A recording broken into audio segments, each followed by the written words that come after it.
तो गाइस स्वागत है आप सभी का एक न्यू वीडियो में। और भाई इस वीडियो में मैं बात करने वाला हूँ हमारे ओटीसी यानी रोमन रेंस के बारे में कि क्या भाई उनका फ्यूचर होने वाला है रेसलमेनिया 41 के लिए। इसके साथ भाई उनका वहां पर मैच हो सकता है और क्या वो भाई रॉयल रंबल जीत सकते हैं या फिर नहीं जीत सकते हैं। इन सारी चीजों के बारे में भाई इस वीडियो में मैं बात करने वाला हूँ और ये वीडियो पर्टिकुलरली रोमन रेंस के ऊपर ही होने वाली है। तो भाई रोमन रेंस के फैंस वीडियो को लाइक कर लो यार, और चैनल को अभी तक सब्सक्राइब नहीं किया तो सब्सक्राइब भी कर ले। बाकी भाई अब बढ़ लेते हैं अपनी वीडियो की तरफ। तो गाइस मेरा नाम है मन, आप देख रहे हैं रेसलबग। तो चलिए वीडियो को शुरू करते हैं। तो भाई रोमन रेंस के लिए 2025 का साल काफी ज्यादा बड़ा होने वाला है। इस चीज का अंदाजा भाई आप इसी चीज से लगा सकते हैं कि हमारे ओटीसी यानी रोमन रेंस भाई जो WWE की अपकमिंग गेम है यानी 2K25 उसके कवर स्टार होने वाले हैं। साथ ही साथ भाई WWE ने यहाँ पर ब्लड लाइन को भी काफी अच्छी तरीके से फीचर किया है। यहाँ पर एक स्पेशल ब्लड लाइन एडिशन भी आने वाला है। तो हम समझ सकते हैं भाई ब्लड लाइन और रोमन रेंस के लिए काफी बढ़िया प्लान्स होने वाले हैं 2025 में। आप कोडी रोड्स को ही देख लो भाई, वो कवर स्टार थे तो भाई वो साल उनके लिए काफी ज्यादा बड़ा रहा। पूरे साल भाई वो चैंपियन रहे। तो ऐसे में हम रोमन रेंस के लिए भी काफी बड़ी चीजें यहाँ पर एक्सपेक्ट कर सकते हैं। अब भाई अगर ट्रिपल एच का दिमाग उल्टा नहीं घूमता तो मुझे लगता है भाई रोमन रेंस के लिए काफी बढ़िया प्लान होने वाले हैं 2025 में। बाकी भाई अब बात कर लेते हैं मेन मुद्दे पर, यानी रोमन रेंस के रेसलमेनिया प्लान्स पर, किसके साथ वो रेसलमेनिया में मैच कर सकते हैं। तो भाई मैं यहाँ पर काफी सारे सुपरस्टार्स के बारे में बात करने वाला हूँ जो कि रोमन रेंस के रेसलमेनिया अपोनेंट हो सकते हैं। और सबसे पहले मैं उस चीज़ के बारे में बात करूंगा जिसके सबसे कम होने के चांसेस हैं, और सबसे लास्ट में भाई मैं उस चीज़ के बारे में बात करूंगा जिसके होने के अभी फिलहाल सबसे ज़्यादा चांसेस हैं। तो भाई सबसे पहली चीज़ के बारे में बात करें जिसके होने के भाई मुझे बहुत ही कम चांसेस लग रहे हैं, और वो है भाई कि हमारे ओटीसी यानी रोमन रेंस भाई रॉयल रंबल 2025 जीत जाएं और इसके बाद भाई वो यहाँ पर कोडी रोड्स को रेसलमेनिया में चैलेंज करें अनडिस्प्यूटेड यूनिवर्सल चैंपियनशिप के लिए। आपने स्मैकडाउन पर देखा होगा पॉल हेमन ने भाई यहाँ पर कोडी रोड्स को चैलेंज किया कि भाई रोमन रेंस ट्राइबल चीफ बन चुका है, लेकिन अब वो अपनी अनडिस्प्यूटेड चैंपियनशिप भी वापस लेना चाहते हैं। तो इस चीज़ से कहीं ना कहीं सेंस तो बन रहा है कि भाई फ्यूचर में कहीं ना कहीं Roman Reigns and Cody Rhodes का मैच होगा। लेकिन मुझे नहीं लगता भाई ये चीज़ रेसलमेनिया में होने वाली है, क्योंकि भाई देखो रूमर्स ऐसे आ रहे हैं कि हमें वहाँ पर कोडी वर्सेस जॉन सीना का मैच देखने को मिल सकता है। अगर कोडी वर्सेस जॉन सीना भी नहीं होता तो कोडी वर्सेस रैंडी हो सकता है, कोडी वर्सेस रॉक हो सकता है। लेकिन भाई जो ये मैच है यानी रोमन रेंस एंड कोडी का मैच है वो भाई अभी मुझे नहीं लगता होने वाला है। और वैसे भी भाई रोमन रेंस को अभी चैंपियनशिप हारे केवल एक ही साल हुआ है। अगर दोबारा WWE उन्हें चैंपियन बना देती है या फिर भाई कोडी के साथ अगर उन्हें मैच दे भी देती है, हरवा भी देती है, तो वो रोमन रेंस के लिए भी बुरा होगा और भाई यहाँ पर उनके कैरेक्टर पर काफी ज्यादा फर्क भी पड़ेगा। और अगर वो रोमन रेंस को यहाँ पर कोडी से जितवा भी देते हैं, चैंपियन बना भी देते हैं, तो भाई फिर से उनके लिए ये चीज काफी ज्यादा मुश्किल हो जाएगी कि भाई रोमन रेंस से अब टाइटल लिया कैसे जाए। अभी आपको पता ही होगा रोमन रेंस से टाइटल लेने के लिए भाई WWE ने कितने पापड़ बेले। यहाँ पर अंडरटेकर को लिया है, जॉन सीना को लिया और काफी सारी चीजें हुई हैं जिसकी वजह से फाइनली जो रोमन रेंस की लेजेंडरी टाइटल रेन है वो एंड हो गई। तो मेरे हिसाब से भाई अभी फिलहाल रोमन रेंस चैंपियन नहीं बनने वाले। हाँ आने वाले टाइम में हो सकता है कि रोमन और कोडी का मैच हो जहाँ पर रोमन कोडी को हरा दे, जिसके बाद वो फिर से चैंपियन बन जाए। लेकिन भाई फिलहाल के टाइम पे रेसलमेनिया 41 में मुझे नहीं लगता है ऐसा होने वाला है। लेकिन भाई इस चीज़ के भी चांसेस है, क्या पता ऐसा हो भी जाए। WWE क्या सोच रही है, क्या कर रही है भाई, कुछ भी कह नहीं सकते। ट्रिपल एच के दिमाग में क्या चल रहा है क्या पता। WWE डिसाइड करेगी भाई इनका लगातार एक सीक्वेंस में 3 मैचेस करवा दें। 2 तो पहले ही हो चुका है रेसलमेनिया में, तीसरा ये होगा। तो ये हो भी सकता है भाई, अगर WWE चाहे तो रोमन रेंस जीत सकते हैं और उसके बाद वो कोडी को चैलेंज कर सकते हैं। रोमन रेंस के अगले पॉसिबल अपोनेंट की बात करें भाई तो वो मुझे लगता है हो सकते हैं हमारे the final boss the people champion the rock. अब भाई मैंने इसे लिस्ट में ऊपर इसलिए रखा है क्योंकि मैंने आपको बताया था मैं सबसे पहले उस चीज़ के बारे में बात करूंगा जिसके मुझे कम चांसेस लग रहे हैं। तो भाई इस चीज़ के भी मुझे काफ़ी ज़्यादा कम चांसेस लग रहे हैं, क्योंकि भाई जो रॉक ने यहाँ पर रॉ नेटफ्लिक्स में किया, यहाँ पर वो रोमन रेंस के गले में उन्होंने उला फाला डाली, कोडी रोड से भी उन्होंने हाथ मिला लिया, मतलब तो उससे लग रहा है कि भाई रॉक शायद इस बार शायद रेसलमेनिया में फ्री नहीं होने वाले। और अगर वो फ्री होते भी हैं तो भाई उनके पास इतना टाइम नहीं होने वाला कि वो एक मैच को दें, क्योंकि भाई आपको पता ही होगा अगर आपको रेसलमेनिया में एक मैच लड़ना है रेसलमेनिया जैसे लेवल पर, तो भाई आपको उसके लिए काफ़ी ज़्यादा तैयारी करनी पड़ेगी। और यार मुझे नहीं लगता रॉक के पास इतना टाइम होगा भाई, मूवीज़ वगैरह में काफ़ी ज़्यादा बिजी होंगे कि वो वर्कआउट वगैरह सारी चीज़ें कर पाए। शायद प्रैक्टिस वगैरह भी करनी पड़ती है तो वो शायद नहीं कर पाएंगे। और हाँ मुझे पता है भाई रॉक के रूमर्स आ रहे हैं कि वो रेसलमेनिया में हो सकते हैं, तो क्या पता भाई वो अपना थोड़ा सा टाइम निकाल के किसी सेगमेंट वगैरह में आ सकते हैं रेसलमेनिया को और भी बड़ा बनाने। लेकिन जरूरी नहीं भाई कि उनके पास इतना टाइम हो कि वो रोमन रेंस के साथ मैच लड़े मेन इवेंट में। भाई आपको पता ही है मेन इवेंट में जो मैच होता है करीब भाई मतलब पौने या फिर 1 घंटे का मैच होता है या फिर आधे घंटे का मैच तो होता ही होता है। तो भाई शायद हो सकता है रॉक के पास इतना टाइम ना हो कि प्रिपरेशन करने का। लेकिन फिर भी अगर हम एक पॉसिबिलिटी देखते हैं तो भाई ये भी पॉसिबिलिटी बन सकती है कि हमारे फाइनल बॉस भाई किसी भी तरह से यहाँ पर रॉयल रंबल में आ जाएं, जहाँ पर वो रोमन रेंस को एलिमिनेट करें, या किसी भी तरह से भाई WWE यहाँ पर इनकी स्टोरी लाइन बिल्ड कर दे। इसके बाद फाइनली भाई इनका मैच जो कि हम ड्रीम मैच है हमारा, जो कि हम काफ़ी टाइम से देखना चाहते हैं, वो हमें रेसलमेनिया में देखने को मिल जाए। लेकिन भाई इस चीज़ के काफ़ी कम चांसेस हैं। रूमर्स तो ऐसे भी आ रहे हैं कि रॉक 31 नंबर पर आ सकते हैं अपनी पावर का यूज़ करके, लेकिन भाई वो थोड़ा सा मतलब इलॉजिकल सा लग रहा है। होता है तो भाई काफ़ी ज़्यादा कमाल की चीज़ होगी, मतलब सारे लोग शॉक होने वाले हैं पूरी तरह से। लेकिन भाई मुझे लगता है ऐसा होने वाला है। लेकिन भाई अगर हो जाता है, अगर रॉक वर्सेस रोमन डब्ल्यूडब्ल्यूई करवा देती है तो यार मेरे से ज़्यादा खुश कोई नहीं होने वाला।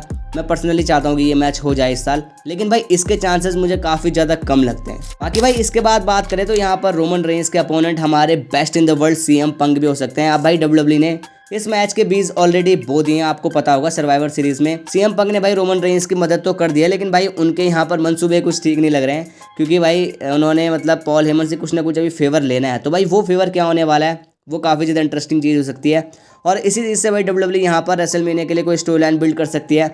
क्या पता रॉयल रंबल में भाई यहाँ पर जो हमारे सीएम पंक हैं वो यहाँ पर रोमन रेंस को एलिमिनेट कर दें, जिसके बाद भाई फाइनली फिर ये फ्यूड हमें शुरू होते हुए नजर आए। और उसके बाद धीरे धीरे भाई डब्ल्यूडब्ल्यूई ये स्टोरी लाइन भी ला सकती है पॉल हेमन के फेवर वाली, जहाँ पर पॉल हेमन की भी डब्ल्यूडब्ल्यूई कुछ इन्वॉल्वमेंट दिखा सकते हैं कि भाई पॉल हेमन का रोमन के साथ जाएंगे, सीएम पंक के साथ जाएंगे। तो भाई यहाँ पर जो सीएम पंक है उनके भी काफ़ी ज़्यादा चांसेस है कि वो रोमन रेंस का अपोनेंट हो सकता है रेसलमेनिया में। और वैसे भी रूमर्स आए थे भाई कि डब्ल्यूडब्ल्यूई प्लान कर रही है रोमन रेंस और सीएम पंक का मैच रेसलमेनिया में। और इस चीज़ का इंडिकेशन ये चीज़ भी देती है कि भाई अगर आपको सर्वाइवर सीरीज वाला सीन याद होगा जहाँ पर भाई Roman Reigns and CM Punk के व्यूज़ पे मतलब छप्पर फाड़ के व्यूज़ आ गए थे भाई, तो ये चीज़ भाई ट्रिपल एच ने कहीं ना कहीं नोटिस की होगी कि भाई इन दोनों को इतना अटेंशन मिल रहा है एक साथ, जो फैंस हैं उन्हें देखना चाहते हैं, ऑडियंस भाई देखकर पागल हो रही है इन दोनों को एक साथ।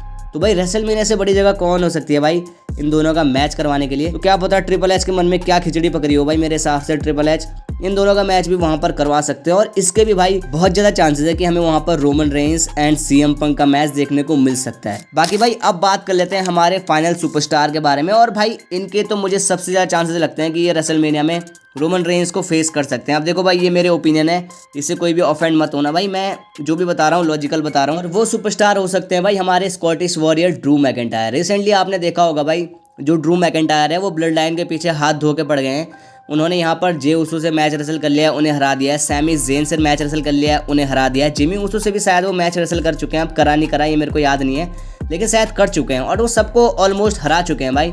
तो अब आप सोचो भाई जब ओजे ब्लड लाइन के हेड कौन है, रोमन रेंस है, और बाकी भाई जो उनके चेले चपटे हैं सबको यहाँ पर ड्रू मैकिंटायर ने हरा दिया, तो अब किसकी बारी है भाई। अब भाई डेफिनेटली यहाँ पर बारी है हमारे ओटीसी रोमन रेंस। तो मेरे हिसाब से भाई अब ड्रू मैकिंटायर यहाँ पर सीधा पीछे लग जाएंगे हमारे original tribal chief Roman Reigns के, क्योंकि अगर आपको याद होगा जब Roman Reigns and Drew McIntyre का मैच हुआ था क्लैश एट द कैसल में, उसके बाद से भाई ड्रू मैकिंटायर और रोमन का मैच नहीं हुआ। यहाँ पर ड्रू मैकिंटायर को रीमैच भी नहीं मिला और उन्होंने अपना बदला भी नहीं लिया।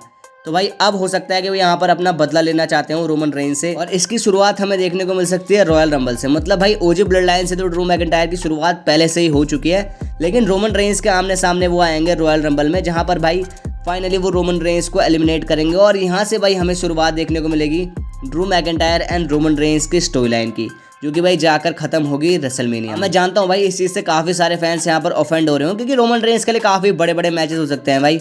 रॉक के साथ उनका मैच हो सकता है, सीएम पंक के साथ फिर भी सही रहेगा मैच, सेथ रॉलिंस के साथ हो सकता है, लेकिन भाई जो लॉजिकली स्टोरी लाइन वाइज अभी लग रहा है वही मैं आपको बता रहा हूँ। बाकी अगर मैं अपना ओपिनियन बताऊँ तो भाई पर्सनली मैं इस मैच को बिल्कुल भी नहीं देखना चाहता यार। उस टाइम भले ही क्लैश एट द कैसल में ये काफ़ी ज़्यादा बढ़िया मैच हुआ था, काफ़ी ज़्यादा भाई मतलब कमाल की टक्कर दी थी ड्रू मैकिंटायर ने, लेकिन उस टाइम सिनेरियो कुछ और था भाई।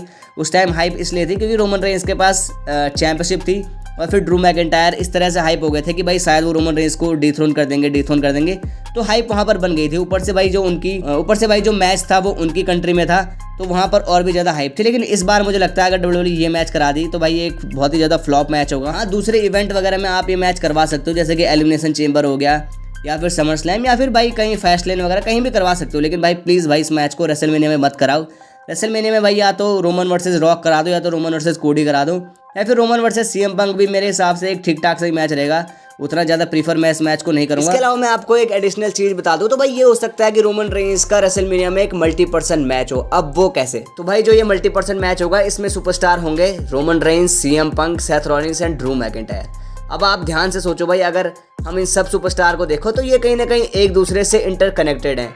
जो ड्रू मैकिंटायर है वो रोमन रेंस से बदला लेना चाहते हैं, उनका भाई यहाँ पर सेथ रॉलिंस से भी पंगा चल रहा है, और उनका सीएम पंक से भी कुछ ना कुछ है, क्योंकि इतनी लंबी चौड़ी स्टोरी लाइन इनकी खत्म हुई है। इसके अलावा भाई जो सेथ रॉलिंस है उन्हें यहाँ पर सीएम पंक से भी दिक्कत है, और उन्हें रोमन रेंस से भी दिक्कत है, और अब ड्रू मैकिंटायर से भी उन्हें प्रॉब्लम हो चुकी है। साथ ही साथ भाई सीएम पंक का भी बिल्कुल ऐसा ही है, रोमन रेंस के साथ उनका हिसाब किताब करना बाकी है। सेथ रॉलिंस के साथ भी भाई अभी उन्होंने रॉ नेटफ्लिक्स में मैच लड़ा जहाँ पर वो जीत गए थे, लेकिन मुझे नहीं लगता सेथ रॉलिंस भाई उनका पीछा छोड़ने वाले हैं। तो उनसे भी उनका सीन है। और ड्रू मैकिंटायर से तो हमें पता ही है भाई उनकी कितनी लंबी स्टोरी लाइन चली थी, वो मैंने आपको पहले बताई दिया है। ऐसे भाई इन चारों को वहां पर एक मल्टी-पर्सन मैच भी हो सकता है अगर इन चारों में से रेसलमेनिया से पहले कोई वर्ल्ड चैंपियन बन जाता है। इसके बाद भाई डब्ल्यूडब्ल्यू ये भी कर सकती है कि रेसलमेनिया के बाद WWE CM Punk and Roman Reigns storyline लाइन भी बिल्ड कर सकती है समर स्लैम के लिए, या फिर Roman Reigns and Seth Rollins की भी स्टोरी लाइन बिल्ड कर सकती है समर स्लैम के लिए। एटलीस्ट भाई एक चैंपियनशिप मैच में तो रोमन रेंस को रेसलमेनिया में होना चाहिए जो कि मेन इवेंट करे। बाकी भाई मेरे कुछ यही थॉट्स हैं और यही मुझे लगता है रोमन रेंस का कुछ भाई रेसलमेनिया के लिए प्लान्स होने वाले हैं। सबसे ज्यादा चांसेस मैंने आपको बता दिया ड्रू मैकिंटायर के साथ उनके मैच होने के हैं। बाकी भाई सीएम पंक के साथ भी मैच हो सकता है, वैसे होने को तो भाई रॉक के साथ भी हो सकता है, कोडी के साथ भी हो सकता है। तो यही कुछ चीज़ें हैं भाई जो कि हो सकती हैं रेसलमेनिया में।